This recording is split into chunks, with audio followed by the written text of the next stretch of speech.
How did I cure my insomnia? Let's talk about it.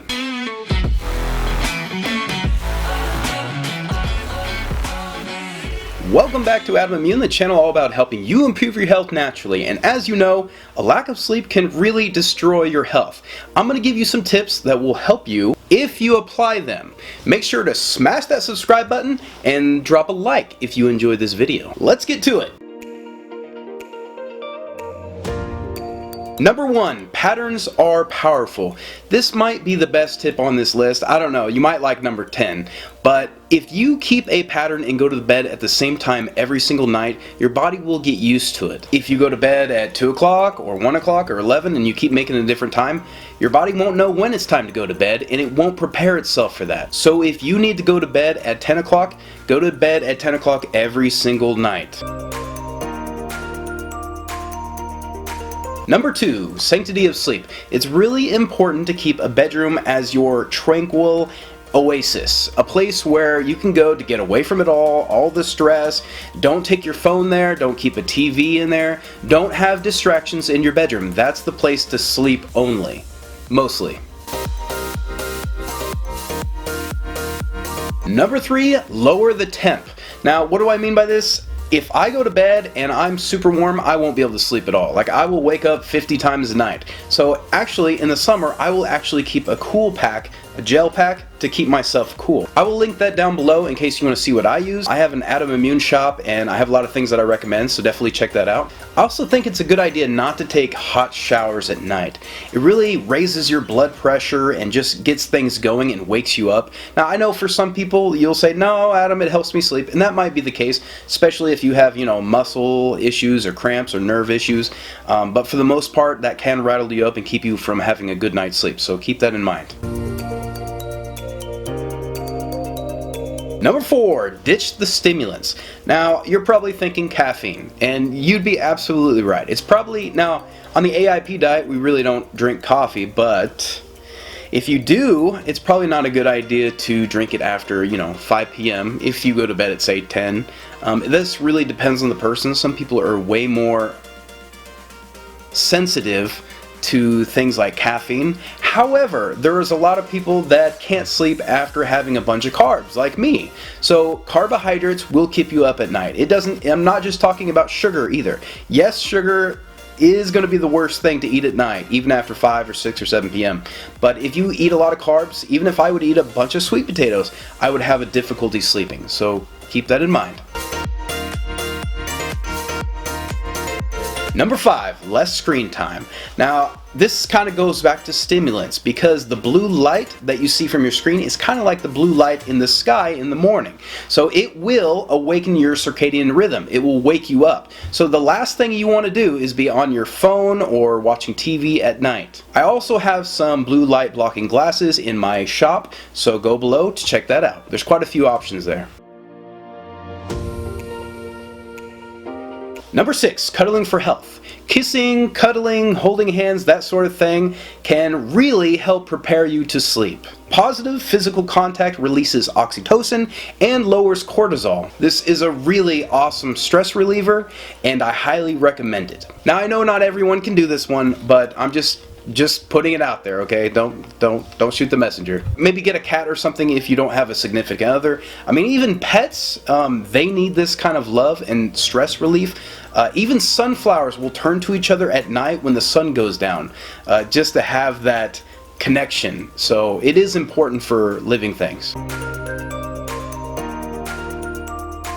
Number 7, sense for calming.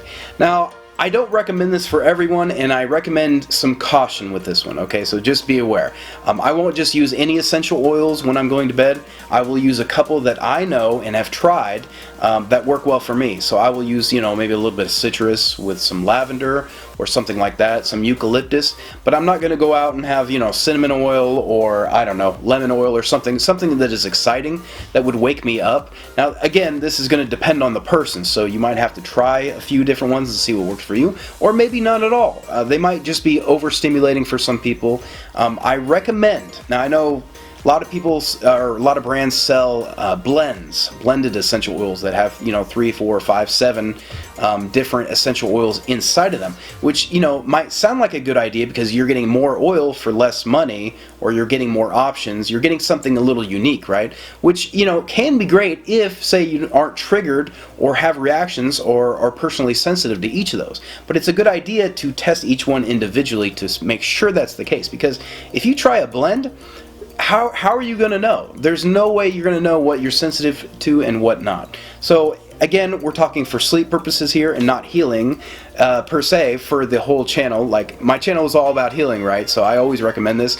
Just be aware of that, okay? Anything could be a trigger, so maybe just try lavender first and see how that works out for you. Simple is always best, and less is more, right? Number 8, soft but not too soft. Now, I'm kind of guilty of this. I like to lay on soft things, but it's not always the best for sleep, is it? I think it's important to have a semi-firm mattress, something with some support behind you, especially for long-term back and lumbar support, right?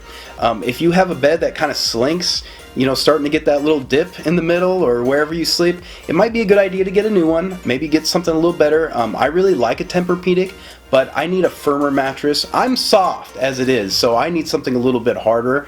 I feel like I get a better night's sleep that way. But I can sleep on anything, but just be aware this could be an issue over time. Number 9, winding down time.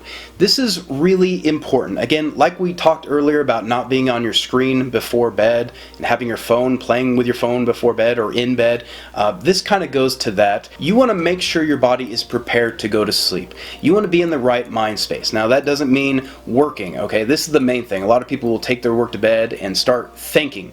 I'm guilty of this. I used to do this all the time. Like, I would go to bed and start thinking of what I'm going to do the next day, or thinking about all these things and planning or making a list in my head. And those are all great and fun things to do, and they are a great distraction from reality. However, they are horrible if you're trying to actually sleep and if you're having insomnia. So I think this is what helps me the most. I think really going to bed and just blanking out. I know that's really hard to do, and I think if I had told myself that 10 years ago, it probably wouldn't even been possible. Have a distraction-free place and wind down. If that means getting out your book to read and that really helps you go to bed and stops thinking, that's fine. Again, maybe watching a screen isn't a great idea, but some people do watch movies to go to bed. I used to do that, and that did help me when I was severely had insomnia. So just know that a little something different might work for everybody, okay? Number 10, the last ritual. Now, this is the things that you do every single night to prepare to sleep. This isn't just getting rid of the distractions. This is actively searching out things that will be a dog whistle for your brain to latch onto to say, hey, it's sleeping time. When I go to bed and I start reading my Bible, I will know that that is my winding down time, and my body will naturally understand that after I get done with a passage or I think about it for a little bit, then it's going to be time to sleep. If you do that every single day for 3 weeks, you are going to cure your insomnia. I'm not telling you have to read the Bible, you can do whatever you want. So whether it's praying or talking to yourself or telling yourself affirmations like, I am sleeping, I am prepared to sleep. I've seen a lot of those ASMR videos. Those are kind of helpful too. So whatever it is for you, do that. And I think the main takeaway from this whole video is just be consistent in what you do, okay? 21 days from now, you might be completely free of insomnia. Again, some of the worst things that will keep you up is the sugar, distractions, being on your phone at night, taking your stress to bed, okay? Or being angry. That can be a major distraction from sleep too. So if you are going throughout your day and you're holding grudges and you're just an angry person, maybe try letting that go. Forgive people and move past it, and just choose a higher path. Choose to live happy, okay? And that's all I got for that. So if you guys enjoyed this video, drop a like, smash that subscribe button. Thanks for watching. See you next time.